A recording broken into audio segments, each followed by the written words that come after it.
Gracias por la invitación.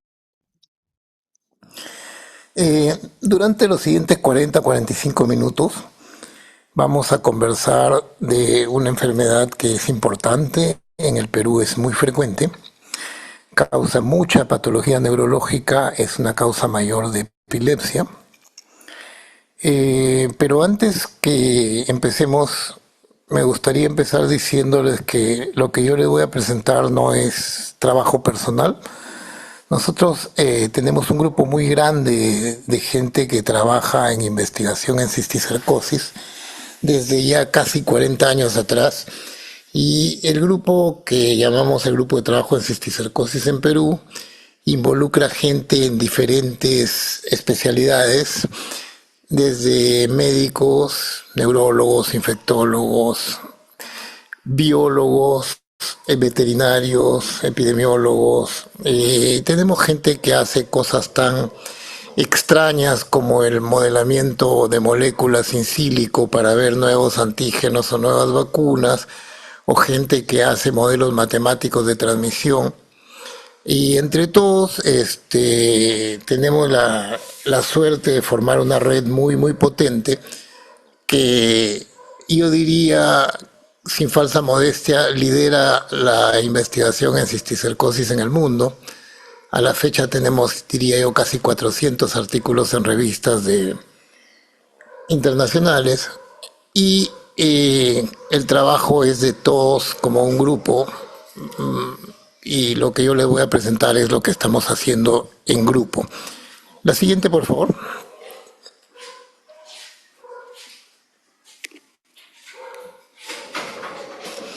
Bueno, entonces les decía que la cisticercosis es una causa muy frecuente de enfermedad neurológica en gran parte del mundo. Ahora vamos a ver una diapositiva más adelante. Las zonas endémicas de cisticercosis son muy amplias, no están solamente en el cinturón tropical, y es porque la cisticercosis se establece en las sociedades donde hay crianza doméstica de cerdos. Y esto, que pareciera tan poco trascendente, en realidad es importantísimo, porque las sociedades pobres crían cerdos. El cerdo es un animal que no necesita que le den de comer para que crezca. Como tal, se convierte en una fuente de proteína barata, casi gratuita, porque el cerdo sale y se busca su comida. Y eso, para las sociedades de supervivencia, las sociedades más pobres, es un atractivo enorme. Ustedes ven en esa fotografía dos casas a las afueras de Cusco, un desagüe saliendo directamente de las casas, y ven ahí 5 cerdos comiendo directamente el desagüe. Entonces, lamentablemente, en las condiciones de pobreza y bajo saneamiento de nuestros países, el cerdo sale a buscar su comida y en el camino encuentra heces. Y lamentablemente al cerdo le gusta la caca. Esto no es casualidad. Mi colega veterinario, el doctor Armando González, ex decano de San Marcos, él me contaba que los cerdos nacen con un déficit de hierro que los lleva a buscar desesperadamente alimentos para que reemplacen la falta de hierro que tienen, y eso hace que el cerdo salga y se busca su comida. Entonces, cuando el cerdo sale y encuentra heces humanas, las va a comer, y eso cierra el ciclo que vamos a ver también en una siguiente diapositiva. La siguiente. Esto es una diapositiva de la OMS, no es la última, pero vean ustedes que no es solamente el cinturón tropical, ¿no? La cisticercosis se va tan abajo como todo el sudeste asiático, toda África subsahariana, arriba Rusia, India, China, y abajo hasta partes de Chile y Argentina. Entonces son áreas muy grandes donde se cría cerdo. Inclusive hay países que son mayormente musulmanes, pero tienen minorías que crían cerdo, como Nigeria, como la India, que todavía tienen endemicidad de cisticercosis. La que sigue. De rato en rato vamos a ver una diapositiva en letras blancas que básicamente lo que hace es resumir lo que les acabo de decir, como para ir apuntando ideas fuerza que me gustaría que queden de esta conferencia. La que sigue. El ciclo de la Taenia solium es el ciclo de un parásito complejo. Es un ciclo clásico en el cual hay un gusano adulto en el intestino de un hospedero definitivo, que usualmente es un carnívoro. Este gusano bota huevos al medio ambiente. Los huevos son ingeridos por un hospedero intermediario, que usualmente es un herbívoro, y en este caso es el cerdo. Y luego el definitivo se come las larvas en la carne del cerdo y hace nuevamente el gusano intestinal, y el ciclo se va repitiendo entre humanos y cerdos. Todo estaría bien si, como en Taenia saginata, el humano solo tuviera la capacidad de ser hospedero definitivo y solo tuviera la capacidad de tener la taenia en el intestino. Pero lamentablemente en Taenia solium no. En Taenia solium el humano, si ingiere huevos del gusano, va a hacer cisticercosis, como el cerdo, básicamente reemplazando al cerdo como hospedero intermediario, y va a hacer cisticercosis en cualquier parte del cuerpo, y donde nos van a dar problema es en el cerebro. Entonces, aquí generalmente era muy difícil para el médico no confundirse, porque como hay cerdos y humanos, la gente dice, no, yo como cerdo y me da cisticercosis. No, el cerdo tiene larvas, cisticercos de medio 1 centímetro. Ese cisticerco no va a cruzar el intestino, no va a llegar a los tejidos. Ese cisticerco lo que tiene es la cabeza de una taenia. Cuando uno come carne de cerdo va a hacer teniasis. Saca la cabeza, se establece como una taenia en el intestino, y la taenia bota huevecitos microscópicos que son los que sí cruzan el intestino y se convierten en cisticercos. Y la moraleja más fácil de recordar es, si uno obtuviera cisticercosis comiendo cerdos, los cerdos tendrían que comerse entre ellos para tener cisticercosis. No es así. El contagio de la cisticercosis es por contaminación fecal con huevos microscópicos del gusano. ¿La que sigue? Algunas fotografías para que vean. Lo de abajo es un pedazo de cerdo muy infestado. Por si acaso, cerdos con esta cantidad de cisticercos son raros, no es frecuente. La mayoría de cerdos infectados tiene menos de 10 cisticercos en todo el animal.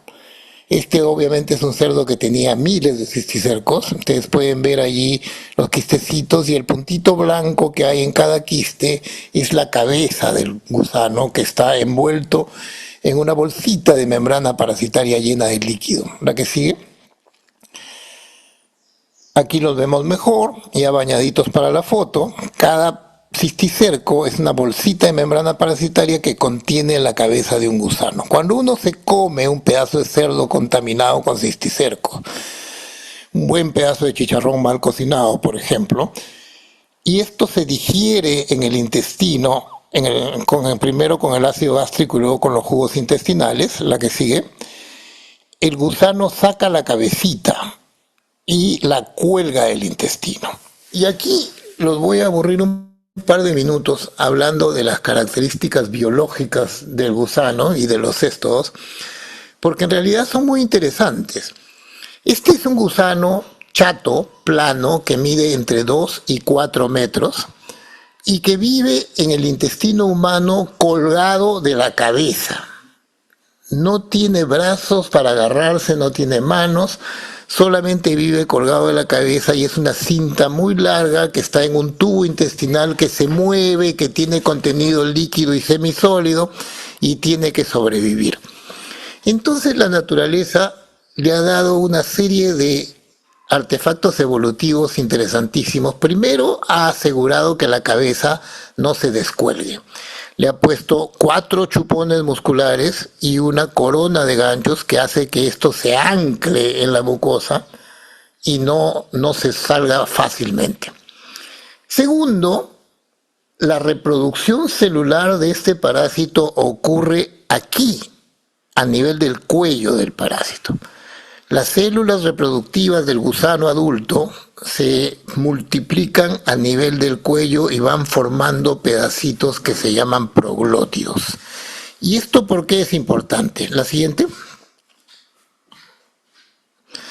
Si ustedes ven aquí la cabeza del gusano arriba a la izquierda, del cuello se van formando proglótidos y conforme aparecen más proglótidos y va creciendo el gusano, los proglótidos más viejos se van yendo hacia el final, son más grandes, más desarrollados, y al final se desprenden. Entonces, ¿qué quiere decir esto? Que cada proglótido es como un ladrillito independiente,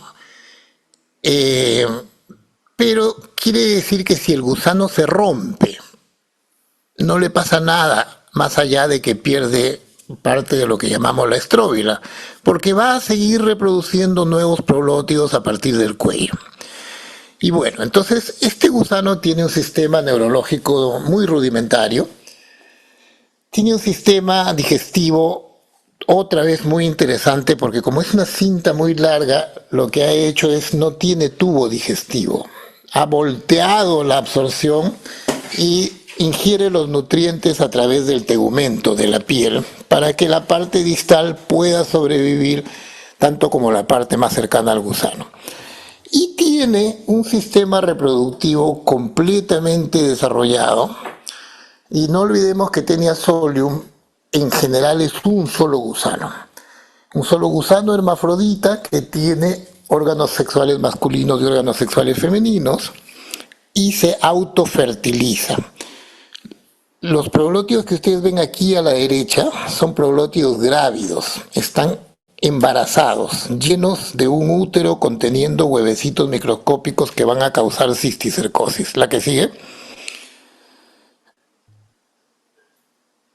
Este es el útero ocupando todo el proglótido. ¿Y por qué los aburro con toda esta biología? Porque en cada proglótido grávido puede haber entre 30.000 y 50.000 huevecitos, cada uno capaz de convertirse en un quiste en el cerebro de alguien. La que sigue. El huevecito tiene un embrión pequeño, un poquito más grande que el glóbulo rojo, y una cubierta gruesa de colágeno que lo protege del medio ambiente y hace que sobreviva en el medio ambiente por un tiempo bastante largo. La que sigue. Bueno, hasta aquí la parte biológica y por qué es que el gusano es tan infectivo. La que sigue. Pero lo que a ustedes les interesa más probablemente no es hablar de la biología del gusano ni de la infección, sino de lo que tiene el paciente. Y aquí hay un tema que es extremadamente importante recalcar. La neurocisticercosis se ha tratado toda la vida como una enfermedad neurológica. Estaba en los libros de neurología, la veían los neurólogos, pero en realidad es una infección. El individuo humano se expone a huevos de Taenia solium y se puede infectar, y de los que se infectan, en algunos se va a establecer la infección, y de los que se establece la infección, algunos van a tener parásitos en el cerebro, y de los que tienen parásitos en el cerebro, algunos van a tener síntomas, y de esos, los que tienen síntomas lo suficientemente severos van a ir a buscar a un médico para que les diagnostique o les cure la cisticercosis. O sea que dentro del iceberg de la cisticercosis, el paciente con neurocisticercosis sintomática, que es el que llega al hospital para que lo veamos, es la punta de la punta de la punta del iceberg. Y aún así vemos muchos pacientes con neurocisticercosis sintomática, o sea que la infección es muy frecuente en bastantes áreas rurales del país. Ahora, ¿qué síntomas va a dar el cisticerco? Bueno, depende de cuántos sean, de qué tamaño tengan, de dónde estén, si están inflamados o no están inflamados, si están bloqueando el líquido cefalorraquídeo, si están causando inflamación. Y eso hace que toda esa cantidad de variables nos pueda dar origen en la neurocisticercosis a casi cualquier manifestación neurológica. Claro, pero eso no nos sirve. ¿Qué tipo de paciente es el que vemos con cisticercosis frecuentemente? Lo más frecuente son pacientes que arrancan con una epilepsia después de los 10, 15, 20 años de edad, lo que llamamos epilepsias de inicio tardío. Cefaleas atípicas, crónicas, hipertensión endocraniana. Esas tres cosas en el Perú tienen que hacerlo sospechar de neurocisticercosis y descartar neurocisticercosis de todas maneras. La que sigue. Lo mismo. La que sigue. Ahora, ¿cómo podemos hacer para resumir la evolución de la neurocisticercosis en las imágenes sin hablar de 50 tipos de cisticercosis? Bueno, la podemos reducir a dos cajas grandes. Cuando el parásito está dentro del parénquima del cerebro, que la presión mecánica del parénquima hace que se mantenga como un quiste esférico pequeño, usualmente de 1 centímetro, centímetro y medio, no crece mucho más, y eventualmente ese quiste se inflama, colapsa y desaparece o deja una cicatriz calcificada. Eso puede pasar en meses o puede pasar en 5 años o 10 años después de la infección. Es muy variable. Y esta cisticercosis intraparenquimal lo que nos da es un foco inflamatorio cerebral que nos causa epilepsias o cefaleas. La que sigue. Este es un poco el esquema, vamos viéndolo en figuras más grandes. La que sigue. Este es el paciente típico que vemos en Latinoamérica y en zonas de alta endemicidad como África y China. Paciente generalmente en sus 30 o 40 que viene con 3, 4, 5 o 10 cisticercos que están perfectamente vivos y viables. En el de abajo, en el occipital, ustedes pueden ver hasta el escólex del parásito y ven que el parénquima del cerebro alrededor del cisticerco se ve de lo más normal. Hay un gran equilibrio entre el parásito y el hospedero. La que sigue. Aquí vemos dos cisticercos juntitos en el lado izquierdo, porque las imágenes son cruzadas, en una tomografía. La que sigue. Y aquí, en este quiste ya vemos algo raro. Este parásito está captando contraste en la mitad de abajo, lo cual quiere decir que se ha roto la barrera hematoencefálica y hay inflamación. Y ustedes ven el lóbulo occipital más oscuro porque está edematoso. Este parásito ha sido identificado por el sistema inmunológico hospedero, le está lanzando una respuesta celular con citoquinas que acaba destruyéndolo, colapsándolo en un nódulo inflamatorio y luego lo va a desaparecer. La que sigue.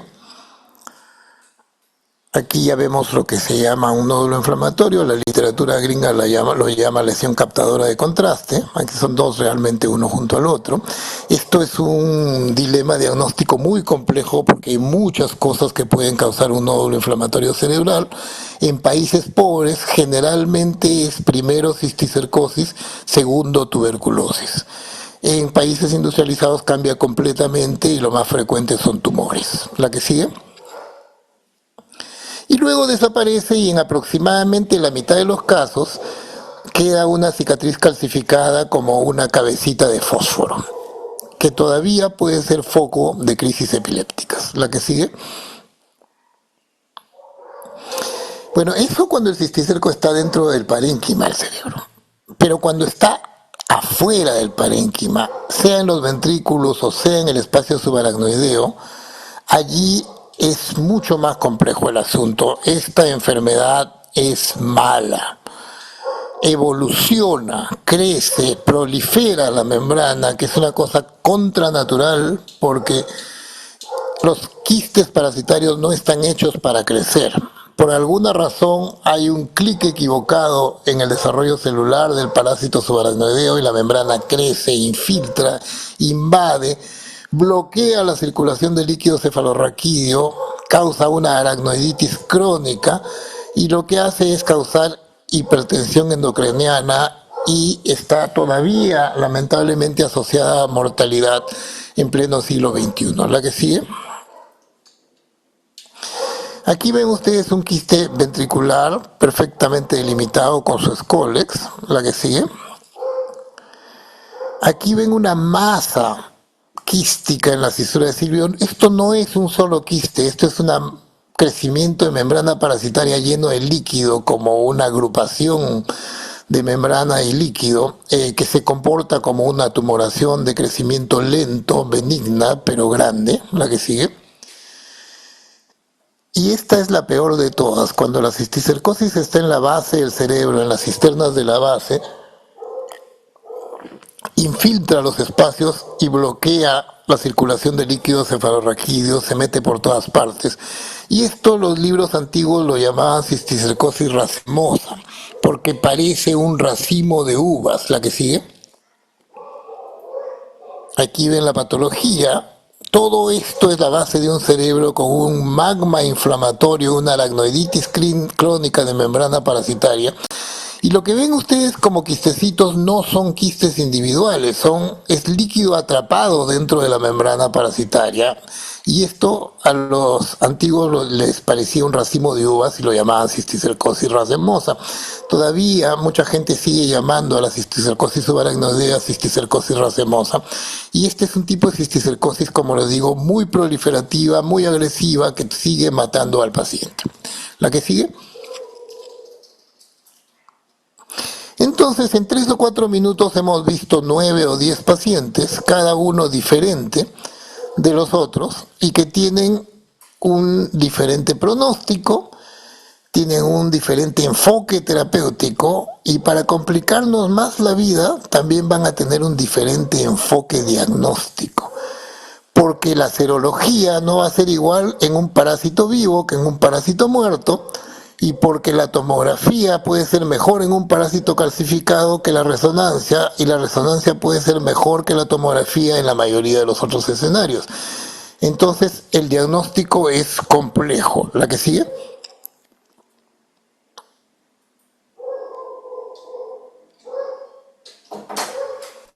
Este es el resumen de parenquimal y extraparenquimal. La siguiente. También existe cisticercosis ocular, no es muy frecuente, pero hasta la última vez que pregunté en el Instituto de Oftalmología manejaban alrededor de 10 casos por año. O sea, tampoco es que sea tan rara. El cisticerco en el ojo aparece flotando en el vitrio o aparece debajo de la retina. ¿La que sigue? Y también hay cisticercosis muscular, que más que nada es un hallazgo casual. Cuando alguien se rompe una pierna, le toman una placa y aparecen los cisticercos, que ahora ya no han muerto calcificados redonditos, sino alargados porque mueren aplastados por la presión de las masas musculares.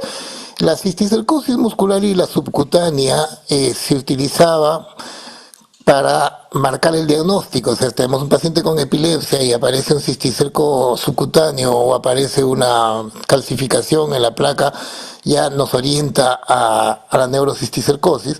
Pero en nuestro medio, a diferencia de Asia, la cisticercosis muscular y subcutánea es rara. Entonces, en realidad, no es que sea muy práctico andarla buscando. ¿La que sigue?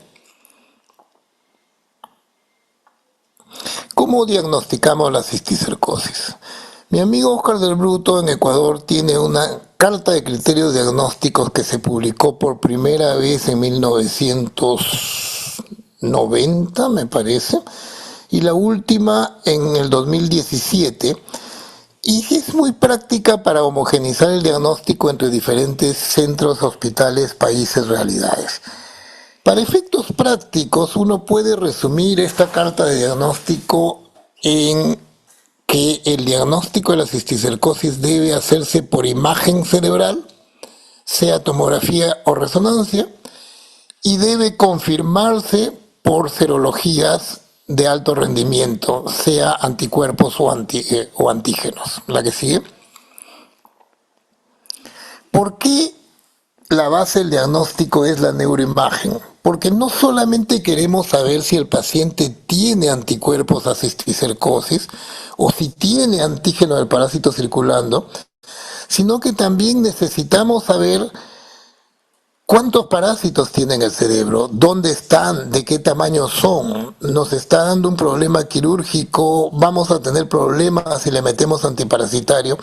Entonces, la información diagnóstica que nos brinda la neuroimagen es muy amplia y es, como le decía, la base del diagnóstico. Pero no siempre, y de hecho en muchos casos la neuroimagen no llega a darnos un diagnóstico absoluto. Y allí es donde la serología entra a tallar. Pero bueno, entre la neuroimagen tenemos tomografía y resonancia. La tomografía es mucho más barata, es mucho más accesible, pero la calidad de la imagen de la resonancia es mucho mejor. La resonancia nos da imágenes más detalladas, puede cortar el cerebro en axial, sagital y coronal, nos permite diferenciar entre diferentes tejidos de acuerdo a los protocolos de resonancia y en general es mejor que la tomografía, excepto en un caso, en las lesiones calcificadas. En las lesiones calcificadas, la resonancia está hecha para quitar el ruido del hueso y como tal la calcificación aparece subtraída como una imagen en negativo y no se ve bien. Mientras que en la tomografía exagera el calcio y las calcificaciones se ven muchísimo mejor. Si uno puede, hay que hacer tomografía y resonancia, si no, una resonancia, y si no hay resonancia, no hay medios, una buena tomografía es lo que nos queda. ¿La que sigue? Y luego viene la serología. Existe una prueba para detección de anticuerpos que se llama el Western blot. Yo estoy seguro que ustedes están familiarizados con el nombre. Y estoy seguro también que creen que el Western blot se descubrió para el HIV. No, eso no es cierto. El Western blot se descubrió para el diagnóstico de esquistosomiasis. Y era una prueba tan buena que la epidemia de HIV necesitaba una prueba diagnóstica de alto rendimiento y tomó el Western blot rápidamente y lo hizo famoso. En cisticercosis, el Western blot trabaja con 7 antígenos purificados que los conocemos bastante bien y tiene una sensibilidad altísima, alrededor del 98% si el paciente tiene más de un cisticerco, y es casi completamente específico. Hay muy pocas cosas que nos pueden dar un Western blot falso positivo. ¿La que sigue? Desde hace algunos años también tenemos una prueba para detectar antígeno parasitario. Y aquí contarles que las pruebas de antígeno en general no son tan rendidoras como las pruebas de anticuerpo, porque se basan en el antígeno que está produciendo el agente infeccioso, mientras que las pruebas de anticuerpo detectan un anticuerpo que ha sido multiplicado por miles o decenas de miles de veces por el sistema inmunológico del hospedero. Como tal, el antígeno es menos sensible, es más difícil de encontrar, y además, en el caso de los parásitos, estos tienen muchos antígenos comunes, cruzan entre unos y los otros. Sin embargo, por esas casualidades de la vida, en Europa, en Bélgica y en Escocia, necesitaban una prueba para cisticercosis en vacas, porque la Taenia saginata es endémica hasta ahora en esas regiones, y el costo de la carne de vaca con quistes de Taenia saginata, con cisticercosis de Taenia saginata, era un costo extremadamente alto para el sistema. Entonces estos señores hicieron anticuerpos monoclonales contra Taenia saginata para ver si podían tener una prueba de antígeno y funcionó. Y como les decía, los parásitos tienen antígenos comunes y esta prueba cruza con Taenia solium. Afortunadamente cruza a nivel del género Taenia, no cruza con todos los parásitos, todos los éstodos. Y como hay muy pocas tenias de humanos, o sea, básicamente es Taenia solium, Taenia saginata, las otras tenias son muchísimo más raras, se convirtió en una prueba de diagnóstico para cisticercosis por Taenia solium. La que sigue. Aquí ven en las resonancias, ven un paciente con una horrible cisticercosis subaracnoidea de la base, que inclusive llega a distorsionar la anatomía del tronco cerebral. Las columnas azules son tratamientos con antiparasitario. La línea negra punteada es el área de parásito en las resonancias y la línea azul es la medición de antígeno parasitario en sus muestras de suero de archivo. Entonces, lo que ustedes pueden ver es que el antígeno en general va en paralelo a la cantidad de parásito que tiene el paciente.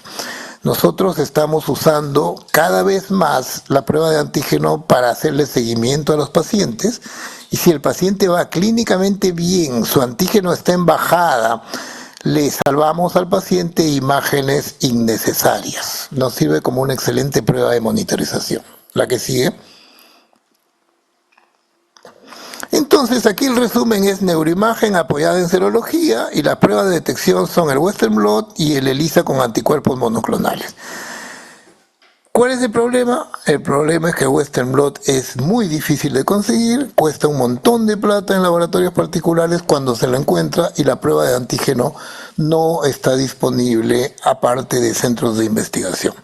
Y eso es parte de nuestra agenda, tratar de que la serología de la cisticercosis sea más accesible en el futuro cercano. ¿La que sigue? Ahora, no siempre el parásito es un quistecito hermoso con su escólex. Aquí les pongo 6 imágenes. Normalmente le pregunto a los neurólogos si creen que alguna de estas es cisticercosis, las 3 de arriba son cisticercosis, o las 3 de abajo son cisticercosis, o todas. Bueno, curiosamente son todas. Son presentaciones muy atípicas de cisticercosis y hay una extremada variabilidad de un paciente a otro. Entonces uno no tiene esa confianza absoluta en que una imagen siempre va a ser típica. Y por eso es que la serología nos ayuda mucho. La que sigue. Y lo que estamos insistiendo en los últimos 5 años es que tiene que haber una correlación entre lo que estamos viendo en la imagen, el antígeno y el anticuerpo. Porque no puede haber una prueba que se va por su lado. Yo no puedo tener una tomografía que me diga el paciente tiene un cisticerco o 5 cisticercos vivos cuando el antígeno es negativo y el anticuerpo es negativo. Entonces lo que insistimos mucho es que se debe buscar una correlación entre la imagen y la serología para orientarnos o darnos confianza en el diagnóstico y en la tipificación del tipo de cisticercosis. La que sigue. Y aquí entramos a una historia muy interesante que es el tratamiento de la cisticercosis. La cisticercosis es conocida en la literatura desde los 1700, había tratados ya sobre cisticercosis animal en 1700, 1800. Hay artículos sobre epilepsia y cisticercosis en el humano en Lancet antes de 1900, pero no había un tratamiento para matar el parásito hasta 1978. Antes de esa época lo único que había era cirugía, esteroides, antiepilépticos, necropsia. Para esta época, un veterinario mexicano, el doctor Chavarría, que trabajaba con praziquantel y esquistosomiasis en un modelo de cerdos, se dio cuenta que en sus cerdos con praziquantel había parásitos cisticercos muertos. Se fue, compró para cerdos con cisticercosis en un pueblito, los llevó a México, les dio tratamiento con praziquantel y encontró que el cisticerco se moría en el cerdo. Habló con un colega, el doctor Clemente Robles, neurocirujano del Instituto de México, y le dieron praziquantel a un niño hospitalizado en el instituto. Gracias a Dios, el niño evolucionó bien, los cisticercos desaparecieron porque ya tenían tomografía en aquella época, y ellos publican este artículo inicialmente en Gaceta Médica de México y unos meses después en Salud Pública de México, diciendo un caso tratado con praziquantel. Y para que vean cómo han cambiado las regulaciones, En la página final del artículo, junto a las referencias, hay una foto de la cara del niño sonriendo. Y la discusión decía, ya tenemos un tratamiento para la cisticercosis, se murió el perro, se acabó la rabia. Pero no era tan fácil. La gente empezó a usar praziquantel para tratar la cisticercosis en el resto del mundo y hubo pacientes que convulsionaron, hubo pacientes que hicieron hipertensión endocraniana y hubo pacientes que se murieron. ¿Por qué? Porque como vimos hace unos 20 minutos, hay cisticercosis y cisticercosis. Depende de la carga parasitaria y el tipo de cisticercosis. ¿La que sigue? Entonces, el mundo se empezó a dividir en gente que decía hay que matar los parásitos con praziquantel y gente que decía no, no hay que usar praziquantel porque es peligroso. La gente que quería el praziquantel decía ahora vemos menos casos, los pacientes tienen menos crisis epilépticas en el seguimiento, deja menos calcificaciones y estamos viendo cómo se mueren los quistes. La que sigue. La contraparte decía, no, momentito, este es un parásito que ha vivido en ese cerebro por años y que ya se está muriendo. ¿Para qué le vamos a dar una droga que lo va a inflamar y nos va a causar más síntomas y puede arriesgarnos a una hidrocefalia o a un infarto cerebral o matar al paciente? ¿La que sigue? Para esa época, nosotros hicimos un estudio, la que sigue, que comparaba 60 pacientes con cisticercosis y epilepsia, todos, 120, todos en tratamiento antiepiléptico. A la mitad se les dio albendazol y esteroides y a la mitad se le dieron 2 placebos. Las preguntas eran si en el grupo que recibía placebo se iban a morir los quistes, porque un argumento era que no había necesidad de tratar el parásito porque ya se estaba muriendo. Y la segunda pregunta era, si matamos los quistes con el antiparasitario, ¿eso resulta en menos crisis convulsivas en el futuro o lo estamos matando por las puras? La que sigue. La respuesta a la primera pregunta fue clarísima. En el grupo de placebo, el 87% de los parásitos estaban vivos, felices, sonriendo para la foto 6 meses después. O sea, no se muere el parásito en el corto tiempo por sí solo. Pero lo que nos sorprendió fue que el albendazol solo mató 60% de los parásitos, cuando la literatura hablaba de 85%. A pesar de esta eficacia parcial de albendazol, la que sigue, por favor. A pesar de esta eficacia, hubieron menos crisis, la anterior, hubieron menos crisis con generalización en el seguimiento, menos crisis parciales también, pero no fue significativo por unos 2 o 3 pacientes que eran muy diferentes a los demás. Pero en esta curva hay una cosa que yo quiero que vean y que es que la línea azul en el primer mes tiene más crisis que la línea verde. O sea, los pacientes que reciben antiparasitario durante el primer mes hicieron un poquito más de crisis epiléptica que los que recibieron placebo, y eso es enteramente lógico porque estábamos agrediendo al parásito.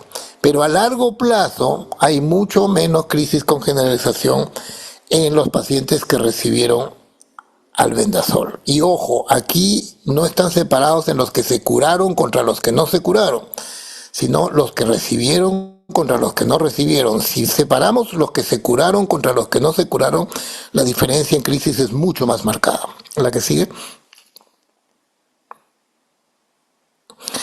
Al comienzo, nosotros después hicimos otro estudio que encontró datos muy parecidos, pero había otro grupo que publicó un estudio que decía matar el parásito no disminuye la crisis.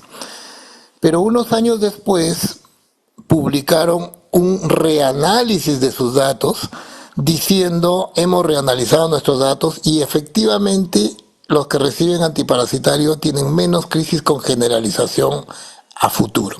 Entonces ya prácticamente hay un consenso de que si uno mata al parásito con medicina, el parásito muerto resulta en menos crisis que dejar al parásito a que se muera solo. ¿La que sigue?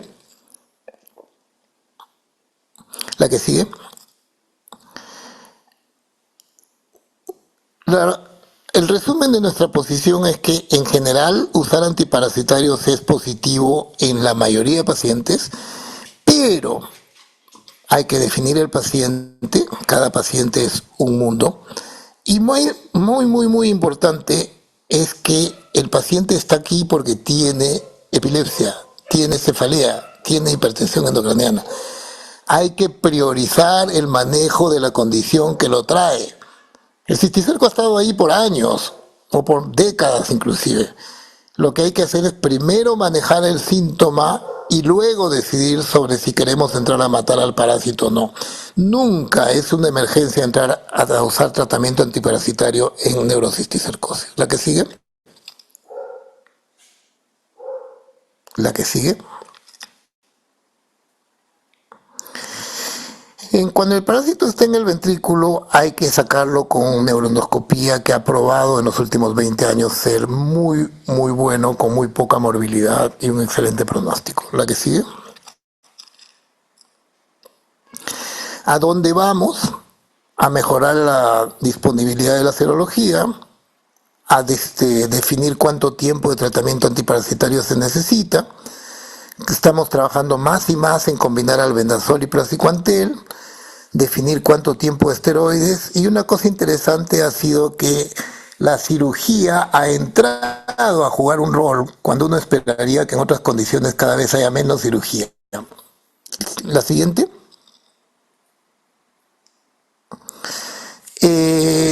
Nuestra colaboradora Luz Toribio acaba de publicar un segundo artículo mostrando que una versión simplificada del Western blot que se llama MAPIA, Multi-Antigen Print Immunoassay, puede reemplazar al Western blot con prácticamente la misma performance y se puede replicar en cualquier laboratorio del mundo porque los antígenos ya están fuera de patente y se pueden comprar. Esto probablemente es el futuro del inmunodiagnóstico. La que sigue. La combinación de praziquantel y albendazol funciona muy bien. La que sigue.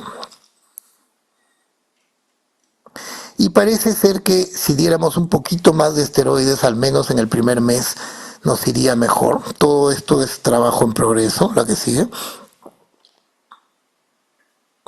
Las guías norteamericanas recomiendan el uso de antiparasitarios en la mayoría de los casos. La que sigue.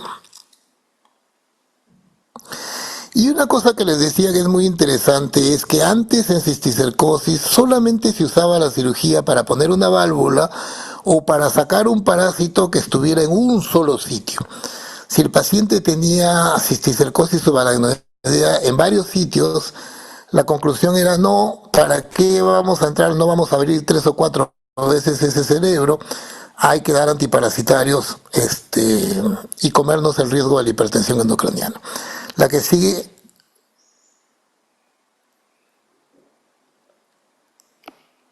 una más por favor. Ya, no está acá.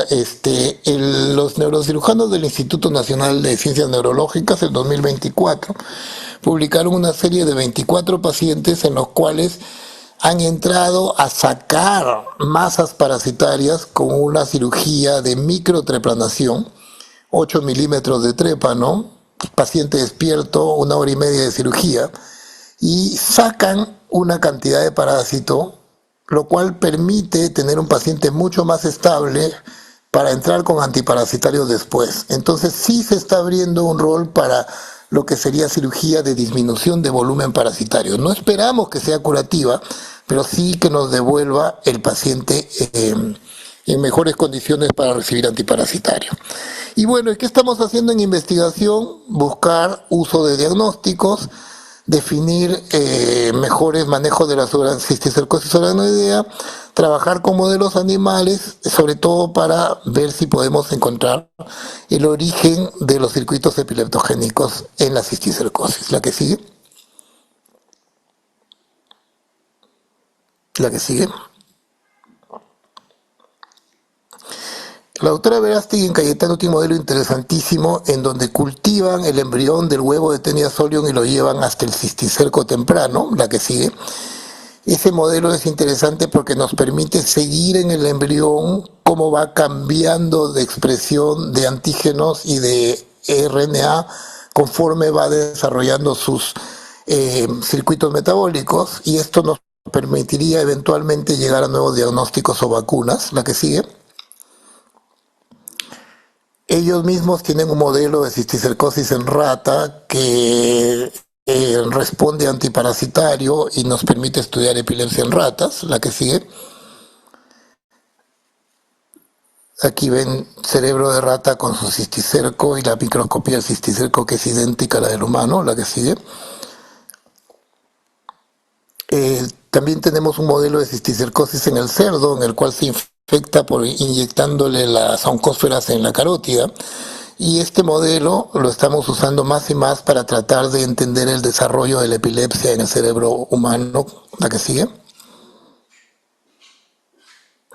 Aquí ven la carótida del cerdo, tiene un plexo que lamentablemente desvía un poco el flujo hacia los músculos del cuello, pero ustedes ven cómo en el cerdo los cisticercos, que están marcados de azul porque se tiñeron con una tinción que es el azul de Evans, se parecen muchísimo a los cerebros humanos que hemos visto. La que sigue.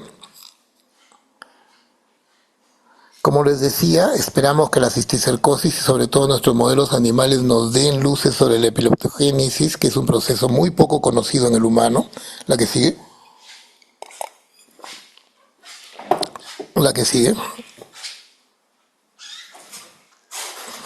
En la cisticercosis subaracnoidea les decía que el problema es que la membrana se prolifera. Y tenemos a un doctorando, el doctor Orrego en Cayetano, que está estudiando estas células reproductivas, la que sigue, y ha encontrado que la membrana del cisticerco racemoso, la que sigue por favor, está llena de células reproductivas que probablemente se originan en el cuello del parásito cuando era un cisticerco quístico, y está estudiando los modelos de crecimiento anormal para ver si podemos encontrar nuevas líneas terapéuticas que nos permitan manejar mejor la cisticercosis racemosa. La que sigue. Y finalmente, ya para terminar, todos seríamos muy felices de que no hubiera cisticercosis. Entre el 2003 y el 2014 hicimos un proyecto con financiamiento de la Fundación Gates. En ese momento Bill y Melinda todavía eran una pareja feliz, ahora están divorciados. Y la que sigue, en este proyecto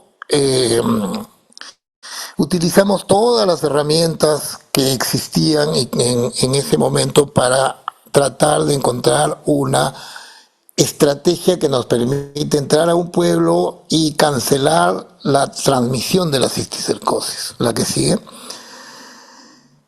Contratamos a este señor grande, gordo y pelado de la polera amarilla, que es el doctor Guillermo González, el mejor epidemiólogo de campo que he visto de trabajar en mi vida. Él armó un equipo de gentes en Tumbes de aproximadamente 150 hasta 180 en algún momento de la región. Instalamos un centro en Tumbes con laboratorios y un tomógrafo, y se aplicó una estrategia de tratamiento de teniasis y tratamiento de cisticercosis en cerdos, más vacunación de cerdos en 107 localidades rurales de Tumbes. Y al final del año, en 104 ya no había evidencia de transmisión de cisticercosis. Entonces, este trabajo demuestra que sí es posible eliminar la transmisión, y como tal pone a la cisticercosis en la lista de las enfermedades erradicables que podrían desaparecer de la faz de la Tierra. La que sigue. Esto se publicó en el 2016, pero como estamos en el Perú, los hallazgos nunca fueron tomados ni por la región ni por el gobierno, y no hemos vuelto a avanzar nada en lo que es eliminación de transmisión. Por el contrario, la cisticercosis está regresando a las zonas que fueron limpiadas en este proyecto. Y bueno, con esta nota triste creo que terminamos. La que sigue. Quedo a sus órdenes si tienen alguna pregunta.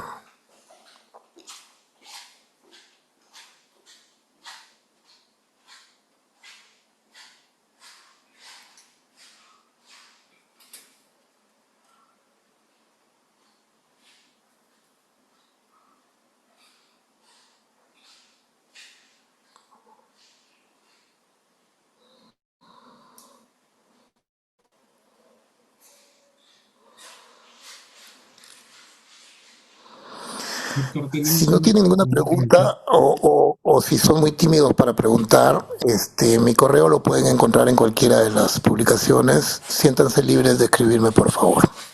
Doctor, disculpe, hay una preguntita en el chat. Hay un par de A la preguntas. orden. La primera dice, ¿el plan terapéutico para la cisticercosis es la misma con albendazol para sus diferentes tipos de fases o varía en el tratamiento o dosis? Varía. Varía, sobre todo varía en cuánto de esteroides vas a entrar junto con el albendazol, porque si tienes una carga de parásito grande o parásitos muy grandes, tienes que entrar, o parásitos subaracnoideos, tienes que entrar con mucho más esteroides, porque tenemos más miedo de la inflamación resultante del tratamiento. Y también en pacientes con mucha carga o cisticercosis subaracnoideas no le das 10 días ni 15, sino te vas por un mes o 2 meses. Entonces sí, varía de acuerdo al tipo de la enfermedad.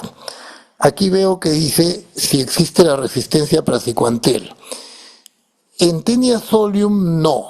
Y en Tenia solium va a ser difícil que se cree alguna resistencia porque es un organismo casi clonal. O sea, solo hay un gusano en cada individuo infectado. Entonces, el cruce de información genética es muy lento a través del tiempo y no le permite desarrollar resistencia rápidamente.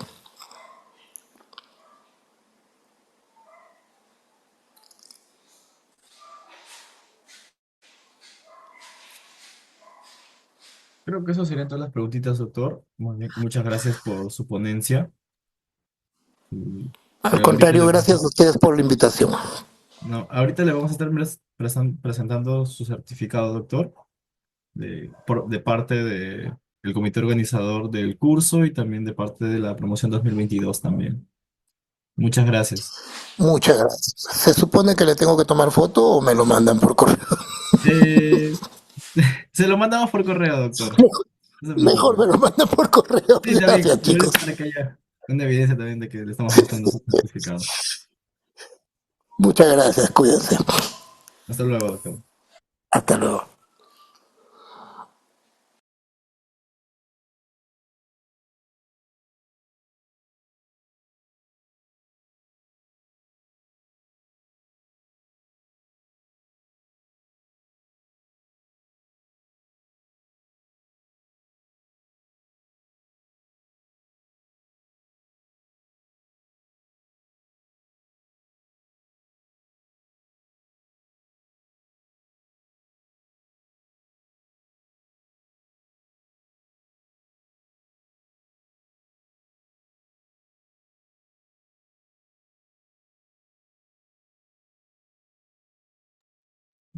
Ya, chicos, vamos a continuar con la ponencia del doctor Héctor Raúl Héctor, perdón, Montalvo Tibio, quien es médico cirujano egresado de la Universidad Nacional del Centro del Perú, especialista en enfermedades infecciosas y tropicales por parte de la Universidad San Marcos, magíster en investigación epidemiológica por parte de la Universidad Peruana Cayetano Heredia, doctor en investigación clínica y traslacional, perdón, por parte de la Universidad Peruana Antonio Rego, alta especialidad en neuroinfectología por parte del Instituto Nacional de Neurología de México, cursos de posgrado en medicina tropical e infectología en la Universidad del Triángulo Mineiro en Brasil, existente y responsable del control de antibióticos del Hospital Nacional 2 de Mayo, ex coordinador de proyectos de investigación, de múltiples proyectos de investigación, docente de la Facultad de Medicina Humana de la Universidad Nacional del Centro del Perú y médico infectólogo del Hospital Daniel Alcides Carrión de Huancayo. Doctor, ¿se encuentra presente? Sí, buenas noches. Buenas noches, doctor. Muchas gracias por la amplia presentación. Felicitaciones a todo el comité organizador que hace este tipo de eventos año tras año. Recuerdo que hace varios años, cuando era presencial, participábamos de los eventos de enfermedades infecciosas y un placer nuevamente contactarnos y nuevamente agradecer. Bueno, el tema en sí que nos han encomendado es para hablar sobre